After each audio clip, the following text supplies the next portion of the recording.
Indian നേവിയുടെ പോർവിമാനങ്ങൾ Pak terror കേന്ദ്രങ്ങൾ തകർക്കാനെടുത്തത് വെറും 23 minute മാത്രം. അതുകൊണ്ട് തച്ചുടയ്ക്കൽ അവിടെ തീർന്നു താൽക്കാലികമായി. അത് ഇന്ത്യൻ വ്യോമസേനയുടെ പ്ലാൻ എ. ആ ദൗത്യം ഇനിയും മണിക്കൂറുകൾ നീണ്ടെങ്കിൽ ഇന്ത്യൻ സുഖോയ് റാഫേൽ കരുത്തന്മാർ ഒരല്പസമയം വിശ്രമിക്കാൻ എടുത്തനെ.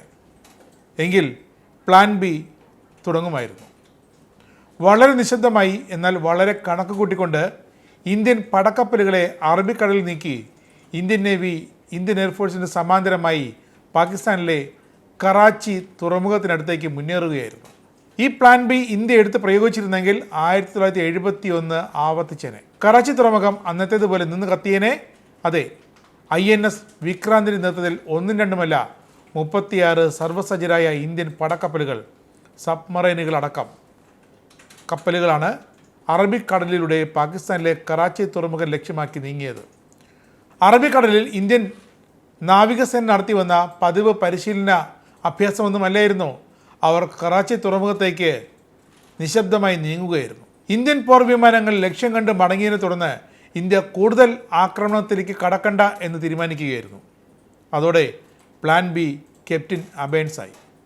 1971 കറാച്ചി തുറമുഖം ചുട്ടും എരിച്ചത്, അവിടെ 4 ദിവസം നിന്ന് കത്തിയത് വെറും 6 ഇന്ത്യൻ പടക്കപ്പലുകളുടെ ആക്രമണത്തെ തുടർന്നായിരുന്നു. പക്ഷേ ഇന്ന് കളി മാറിയനെ. ഇന്ത്യക്കുള്ള 125 പടക്കപ്പലുകളിൽ 36 വെറും 36 എല്ലാ നേവൽ ബ്രഹ്മോസ് സ്റ്റെൽത്ത് ടോർപിഡോ മിസൈലുകൾ കൊണ്ട് സജ്ജം. അതിൻ്റെ നടുക്ക് നേതൃത്വം വഹിച്ചുകൊണ്ട് INS വിക്രാന്ത്, അതിൽ MiG-29 വിമാനങ്ങൾ, അവയിലും ബ്രഹ്മോസ് വ്യോമ മിസൈലുകൾ, സ്റ്റെൽത്ത് മിസൈലുകൾ. ഒന്നുകിൽ ഇന്ത്യക്കെതിരെ വെടിനിർത്തുക, അല്ലെങ്കിൽ കറാച്ചി തുറമുഖം അങ്ങ് മറന്നു കളയുക. അതായിരുന്നു ഇന്ത്യൻ നേവി പാക് സൈന്യത്തിന് നൽകിയ സന്ദേശം. ഇന്ത്യൻ നേവിയുടെ കാരിയർ ബാറ്റിൽ ഗ്രൂപ്പ് നൽകിയ സമ്മർദ്ദം കൊണ്ടാണ് പാകിസ്ഥാൻ DGMOയ്ക്ക് ഇന്ത്യയിലേക്കുള്ള ഹോട്ട്ലൈൻ റിസീവർ എടുത്ത് വിളിക്കേണ്ടി വന്നത്. കറാച്ചി അല്ലെങ്കിൽ പാകിസ്ഥാനിലെ അടുത്ത കേന്ദ്രങ്ങൾ അത് നേവിയുടെ പ്ലാൻ സി ആയിരുന്നു. ഈ പോണ പോക്കിൽ എല്ലാം തച്ചുടച്ചേനെ. പക്ഷേ പ്ലാൻ ബി അത് കറാച്ചി തുറമുഖം തന്നെയായിരുന്നു.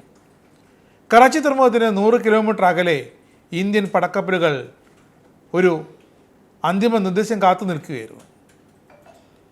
കറാച്ചി തുറമുഖം തന്നെയായിരുന്നു ഇന്ത്യൻ ബാറ്റിൽ ഗ്രൂപ്പിൻ്റെ ലക്ഷ്യമെന്ന് വൈസ് അഡ്മിറൽ AN പ്രമോദും പിന്നീട് വ്യക്തമാക്കിയിരുന്നു.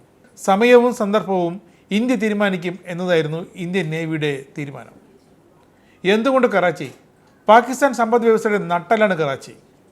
രാജ്യത്തെ ജനതയുടെ വിശപ്പടയ്ക്കാനുള്ള ഫുഡ് ഡിപ്പോയാണ് കറാച്ചി.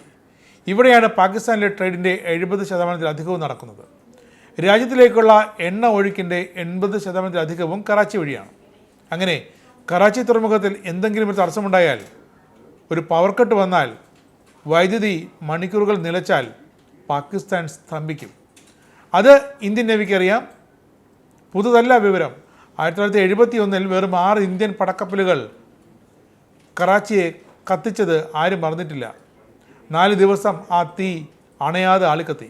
നോക്കി നിൽക്കാനല്ലാതെ പാക് നേവിക്ക് ഒന്നും ചെയ്യാനായില്ല. ഇത്തവണ കറാച്ചിയിലേക്ക് ഇന്ത്യ അയച്ചത് 36 പടക്കപ്പലുകൾ, പാകിസ്ഥാനുള്ള ചൈനയുടെ ആൻറ്റി ഷിപ്മെൻറ്റ് മിസൈലുകൾ. ഇതെല്ലാം ഒന്നും ചെയ്യാനാകാതെ നോക്കി നിന്നു.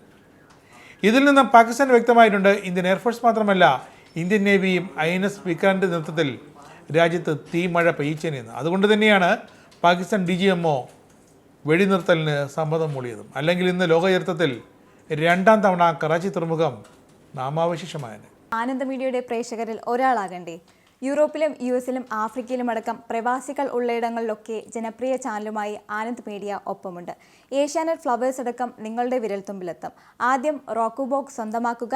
അതിൽ നിന്നും ആനന്ദ് മീഡിയ ആപ്ലിക്കേഷൻ ഡൗൺലോഡ് ചെയ്യുക, ഇൻസ്റ്റാൾ ചെയ്യുക. എന്നിട്ട് 020-858-66511 എന്ന നമ്പറിൽ ഞങ്ങളുടെ കസ്റ്റമർ കെയറിൽ ബന്ധപ്പെടുക. അല്ലെങ്കിൽ +91 735 660 3747 എന്ന നമ്പറിൽ വാട്സപ്പ് ചെയ്യുക.